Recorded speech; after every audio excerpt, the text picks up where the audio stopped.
కదా పవన్ కళ్యాణ్ ఏలే. ఇది ఎందుకు చెప్తున్నానంటే, ఆయన మాట్లాడితే కూర్చొని పాప వైసీపీ తరఫున ఎంపీ ఆయన కూడా నాకు బాగా తెలుసు. సునీల్ గారు వంగా గీత గారు వీళ్ళందరూ మన ద్వారా వచ్చిన వాళ్ళే కదా వీళ్ళందరూ. కాకపోతే ఈరోజు నాకు నిజంగా మొన్న పెళ్ళికి కూడా కనిపించారు ఆయన. ఎక్కడో మా నాగబాబు గారి ఇట్లీలో పెళ్ళికి జరిగితే. అఫ్కోర్స్ ఆయనకి నా డ్రెస్ నచ్చలేదంట, ట్రెడిషనల్ బట్టలు వేసుకోలేదని. నేను సినిమాలు వేసుకోవడానికి ఇబ్బంది పడుతున్నాను. నాకేదో మామూలు చొక్కా ప్యాంట్ నా ఇలా రమ్మంటే నిజంగా ఆయన చాలా తప్పు పార్టీని ఎంచుకున్నారు. మంచివాడే కానీ తప్పు పార్టీని ఎంచుకున్నాడు ఆయన. లేదా సరైన సమయంలో ఆ పార్టీని ఎంచుకోలేదు. ఈ రోజున వైసీపీ ఎందుకు సుస్థిరత ఇవ్వలేదంటే, వైసీపీ వాళ్ళకి మనసులో లేదు. వాళ్ళకి నిజంగా సుస్థిరత ఇద్దాం అనుకున్నాడు. మీరందరూ చాలామంది వైసీపీ నుంచి కూడా వచ్చారు. ఇప్పుడు నేను నా క్యాడర్ని నేను రక్షించుకుంటాను, నేను వదలను నా క్యాడర్ని. మా కొట్టే స్థాయిని శ్రీకాళహస్తిలో ఒక చెంపదెబ్బ పడితే నేను మొత్తం ఢిల్లీకి వెళ్తున్నాను ఆపేసి అటు శ్రీకాళహస్తిలో దిగి నేను అంత కాపాడుకుంటాను.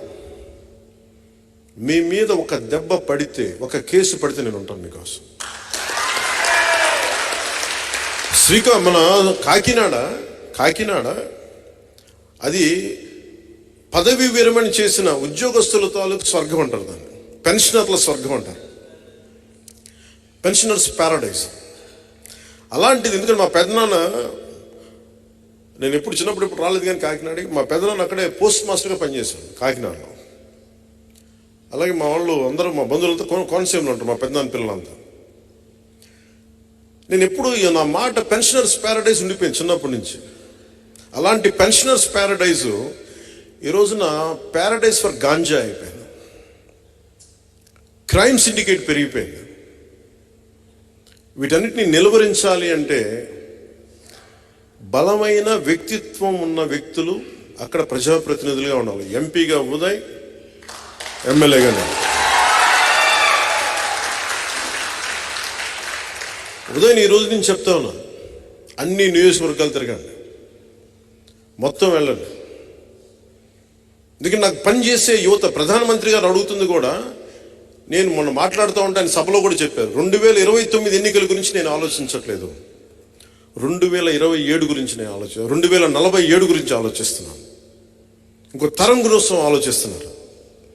ఆ తరం కోసం ఇప్పుడు ఈ రోజున పుట్టిన బిడ్డలు, 5 ఏళ్ల వయసున్న బిడ్డలు, పుట్టబోయే బిడ్డలు, వాళ్ళ 25 ఏళ్ళు వచ్చేటప్పటికి దేశం సంసిద్ధంగా ఉండాలి, ఉద్యోగాలు రెడీగా ఉండాలి, చదువులకి స్కూళ్ళు రెడీగా ఉండాలి, అసలు వాతావరణం బాగుండాలి, కలుషితం లేని వాతావరణం ఉండాలి. మోదీ గారు ఇలా ఆలోచిస్తున్నారు.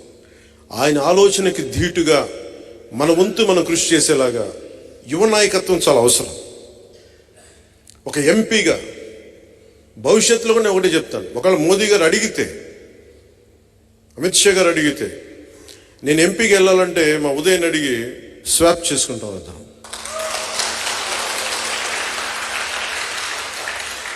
ఈ రోజున మీకు అందరికీ ఇది మాట ఇస్తున్నాను, పిఠాపురం ఎమ్మెల్యేగా నేను పోటీ చేస్తున్నాను, కాకినాడ ఎంపీగా ఉదయ్ గారు పోటీ చేయబోతున్నారు. మా ఇద్దరిని, ఎందుకంటే ఇది గీటురాయి ఎన్నికలు.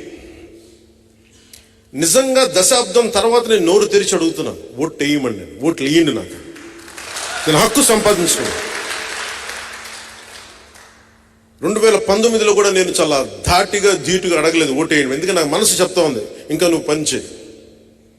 దశాబ్దం తర్వాత పోరాటాలు చేసి అందరి కోసం నిలబడి 4 దశాబ్దాలకు తెలుగుదేశం పార్టీ కూడా వెన్నంటే ఉండే నిలబడి ధైర్యం ఇచ్చి 5 కోట్ల మంది ప్రజలు కోరుకుంటున్న ఆకాంక్ష, ఒక ఐక్యతతో కూడిన ఒక అలయన్స్ ఉండాలి, ఎన్డీఏ అలయన్స్లో తీసుకొచ్చిన తర్వాత చెప్తున్నాను, ఈ రోజున నన్ను గెలిపించండి.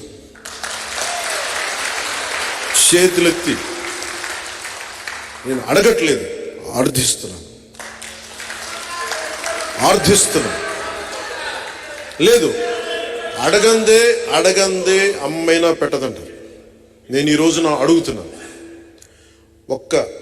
ఈ 2 సీట్లుతో పాటు మిగతా 19 సీట్లు ఇంకొక పార్లమెంటు ఇవి కొట్టి చూపించామంటే, ఇందాక చెప్తా ఉన్నారు సినిమాలో భగత్ సింగ్ దాని పేరు ఉస్తాద్ భగత్ సింగ్, అందులో ఒక క్యారెక్టర్ ఆ గ్లాస్ పడేస్తాడు. ఈరోజు వచ్చింది కదా, గాజు గ్లాసు పడి ముక్కలు అయిపోద్ది. షూటింగ్ చేస్తున్నప్పుడు అడిగా ఎందుకు రాసామంటే, లేదు మీరు అందరు మీ మీద మీరు ఓడిపోయారు అంటే ఒకటే చెప్పాను నేను, గాజుకున్న లక్షణం ఏంటంటే పగిలే కొద్దీ పదునే కొద్దీ. నాకు బేసిక్గా సినిమాలు ఇలా డైలాగ్ చెప్పడం నాకు ఇష్టం ఉండదు. బట్ మా హరీష్ శంకర్ బాధపడలేక చెప్పారు, మీకు తెలియదండి మా అలాంటి వాళ్ళందరూ మేము కోరుకుంటాం, మీరు తగ్గితే మాకు ఇష్టం ఉండదు. సో మా హరీష్ శంకర్ బాధ భరించలేక నేను మాట్లాడాను.